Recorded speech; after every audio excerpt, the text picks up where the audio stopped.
Rapaziada, questão do Bolsonaro é blue. Boa noite, super. É blue? Será que é blue? Na paz de Deus. Cara, eu não aguento mais essa mídia falando de Bolsonaro, mano. Já tenho meus problemas já. Por que eu tenho que ficar sabendo da problema dos outros? Quero que irmão, um entre um no cu do outro exatamente. e se exploda, caralho. Porra, A mídia... minha vida, não a vida dos outros. Quer saber da vida dos outros, caralho. Cara, excelente ponto. O Bolsonaro preso é mais livre do que a gente. O Bolsonaro já tá com a vida resolvida, a gente não. Bolsonaro é apenas um fantoche do sistema, igual o Lula. Não existe prisão verdadeira pra Lula e Bolsonaro. Não existe isso. Isso tudo é uma farsa, é um teatro. É uma consequência natural de todo cara que vira presidente do Brasil, que aceita o pacto com o sistema em ser esse fantoche. O fantoche do presidente da República. E eu vou explicar. Rapaziada, todos os presidentes desde 1989 ou acabaram caindo ou foram presos. Rapaziada, todos os presidentes da República desde 1989 até agora ou foram perseguidos e acabaram caindo ou foram presos. Por que que isso acontece, rapaziada? Por que que isso... Quem que é ladrão?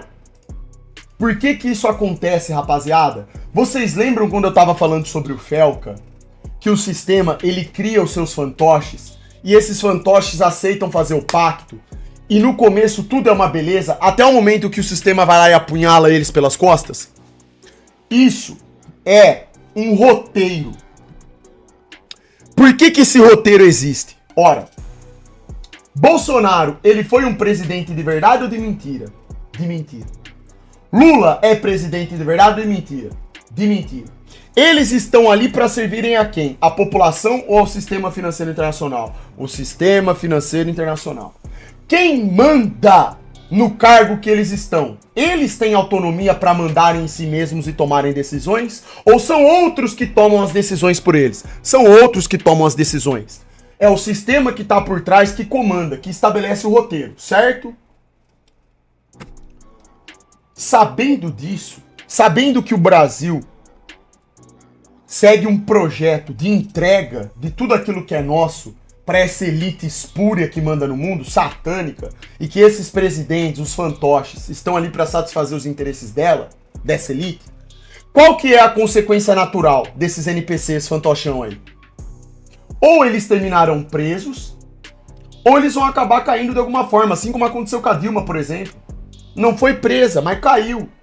Foi perseguida e caiu. Por que que isso tem que acontecer? O ciclo precisa se renovar. A falsa luta entre esquerda e direita precisa continuar. O ser humano é podre por natureza.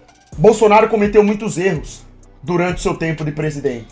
Tudo aquilo que ele cometeu de erro é usado contra ele agora. Antes ele pensava que ele era o bonzão e que ele podia tudo. Agora, Agora Bolsonaro talvez esteja percebendo, finalmente, o quão na mão do sistema ele tá, o quão fantoche ele é. Alexandre de Moraes simplesmente determina que o cara vai preso e ele vai preso. Só que a prisão do Bolsonaro é uma prisão de fato? Onde ele ficará mal? Onde ele pagará pelos seus erros, pelos crimes que cometeu contra a nação? Evidente que não. Como eu falei, Bolsonaro preso é mais livre que todos nós. Ele tá com a vida feita, financeiramente, de tudo. Ele tem a popularidade dele, ele pode ser preso pelo tempo que for, terão gados atrás dele. Estão entendendo? A família dele tá aí, estão aí no poder, alguns estão no poder, outro tá lá nos Estados Unidos, mas continua dentro do sistema político, etc, etc, etc. Conclusão. Aceitou fazer o pacto com o sistema? Entenda, o sistema vai te apunhalar pelas costas mais cedo ou mais tarde. Sem dúvida. Qual que é a outra questão envolvida aí? Por que que Bolsonaro foi preso agora? Por que que ele não foi preso antes? Ah, super, porque ele deu aquela brecha lá da tornozeleira que ele tentou tirar. Rapaziada, vocês acham mesmo que o sistema precisava de uma coisa ridícula dessa pra prender Bolsonaro? Isso nem é motivo, na verdade. Nem chega a ser um baita motivo. Na verdade, eles esperam, o sistema espera o melhor momento de oportunidade para usar isso como uma cortina de fumaça. Olha o que está acontecendo com o Banco Master. Vejam os grandes problemas da nação. A dívida pública nossa agora passou de 8 trilhões, rapaziada. Isso é comentado? A maior corrupção de todas é comentada? Não. O que é comentado? A prisão do Bolsonaro. Então o sistema espera o melhor momento para ir lá, criar uma brecha e prender o fantoche. Usa isso como cortina de fumaça. A gadaiada fica brigando esquerda e direita, aquela fraude de sempre. E ano que vem tem eleição de novo, toda a propaganda de novo. E a gadaiada vai escolher um político novo de estimação, ou o próprio Lula que já tá aí, ou alguém que venha representar o Bolsonaro, e será eleito de novo. Por obra de quem? Da população? Não, por obra do sistema, que manipula a população para escolher esses caras. Ou seja, é blue. É blue. Nada de novo abaixo do sol, tá? Então assim, o enredo é esse, rapaziada. 20 anos, namora 1 ano e alguns meses. É isso. A questão do Bolsonaro é essa. Cara, compor essa música, cara, no momento eu não tenho Aqui, adoraria ver você participando do podcast Super Xandão. O que acha da ideia? participado de nenhum podcast, né? E nem eu. Quem sabe no futuro, quando tiver um material bem interessante para mostrar para audiências diversas, eu faça isso. Agora, junto com o Super Xandão, eu acho o Super Xandão um cara legal, um cara engraçado, mas eu acho que ele precisa calibrar um pouco os pensamentos dele, de verdade, refletir um pouco a respeito dos pensamentos dele, que em alguns casos me parecem assim bastante, às vezes até ingênuos, entendeu? Acho que ele precisa calibrar um pouco para que a gente possa ter um bate-papo que chegue em algum lugar, né? Porque, talvez isso seja mais interessante, né, de um podcast, chegar em algum lugar, buscar pela realidade. Enquanto for só repetição de chavão, aí é complicado. Cara, eu perdi um pouco. Aí tem que ver, a questão é assim, ó. Eu confesso, inclusive, que eu sou um cara que, até certo ponto, eu sou ingênuo. Qual que é o problema da minha ingenuidade? Às vezes eu acredito muito no próximo. Eu penso que a outra pessoa, ela terá o bom senso que eu me esforço pra ter sobre algumas coisas, entende? Pode ser que eu esteja sendo ingênuo sobre algumas coisas. Lógico. Mas a questão é que eu tô sendo sincero, tá? Eu sou sincero. Se o Nando Moura aqui, ele tá falando de ingenuidade, porque ele não definiu aqui sobre o que eu sou ingênuo, e nem teria como, porque ele tá gravando um story, né?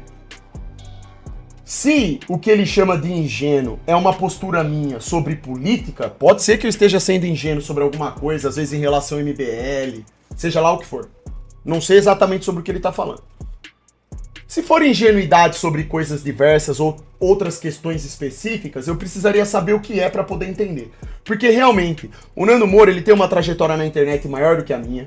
Ele teve contato com pessoas que eu nunca tive. Ele conheceu pessoas que eu nunca conheci. E hoje ele fica lá, ó, batendo em cima dessa gente, falando. Ele tem o direito dele de criticar tudo que ele quer. A única coisa que eu procuro fazer é emitir uma crítica que seja coerente com a minha realidade. E eu sempre tento dosar o que eu falo justamente por não conhecer toda a história, não conhecer as pessoas do jeito que ele conhece. Eu não conheço nem o próprio Nando Moura. Então, às vezes, eu posso ter feito algum comentário sobre política aqui que eu tenha sido ingênuo mesmo. Ou às vezes ele pode estar falando de terra plana, que eu sou ingênuo sobre terra plana, ele pode achar isso, eu não sei pra que ele tá falando, mas realmente, cara, eu tenho uma certa ingenuidade às vezes, porque eu tenho essa mania de achar que assim, pô, cara, é blue. Logo, a outra pessoa vai entender que é blue. Ela vai ter esse bom senso. Aí vai lá, ó. E não é assim. Literalmente não é assim. Sabe essa coisa de você acreditar demais, às vezes, no próximo? É o pecado bíblico. Maldito homem que confia no homem. Às vezes eu acabo confiando em demasia. Porque eu, por saber que eu nunca faria uma maldade com a pessoa, eu penso que ela não vai fazer comigo, entendeu? Só que isso já vem sendo corrigido. Eu já não sou... Antigamente eu era totalmente ingênuo, hoje não mais. Eu passei por várias coisas aí na minha vida depois que eu entrei na internet que me educaram sobre isso. Hoje eu sou o contrário, na verdade. Eu sou muito desconfiado em relação às pessoas. Agora, se um dia tiver a oportunidade, eu já deixo aqui, ó. Se eu recebesse um convite para participar de podcast com Nando Moura, Rubão, 38, Serjão, são pessoas que eu adoraria conversar, cara. Principalmente sobre política. Que são assuntos legais, assim. Eu participo numa boa, velho. Eu não venho participando de podcast ultimamente porque eu não tenho saco pra isso e nem tempo. Mas, se for algo combinado com antecedência, eu posso me programar e a gente pode participar de um podcast. Eu conversaria com o Nando Moura numa boa. Eu admiro o trabalho dele desde sempre, sempre falei isso. Eu tenho as minhas discordâncias de algumas coisas que ele fala nos vídeos dele, mas é isso, são discordâncias naturais que acontecem em qualquer discussão, entendeu? Então, só conversando pessoalmente com o cara pra entender a ideia dele, pra ele falar, ó, Super, você foi ingênuo em tal coisa. Eu vou falar, tá, o que? Explica. E aí pode ser que o cara realmente tenha razão. Eu não tenho problema em assumir o que eu errei, né? Ou se eu fui ingênuo. Às vezes eu posso estar sendo ingênuo mesmo. Eu não tenho problema com isso. Mas é isso. Xandão, o Nando já teve os 30 anos dele também, caiu em ingenuidade sobre política. Eu acho e desconfio que ele esteja falando sobre isso, mas eu vejo que em relação à política você é muito mais cético do que ele. Tamo junto. Então, é que nem eu tava falando, irmão. O Nando Moura sabe muito bem o problema de confiar em demasia, né? Ele já passou por isso também. Mas é que nem você falou, precisaria saber exatamente ingenuidade sobre o que ele tá falando, né? Porque pode ser realmente que eu esteja sendo ingênuo. Eu não tenho toda a informação disponível sobre tudo, então pode ser que eu esteja sendo ingênuo mesmo. Não tem como a gente saber de tudo. Isso é impossível. Mas é isso. Eu acredito que essa ingenuidade que ele tá falando seja acerca do MBL. Eu preciso entender primeiro o pensamento que ele tem a meu respeito sobre o MBL pra entender por que ele acha que eu tô sendo ingênuo. Um dia, se der certo, a gente troca ideia.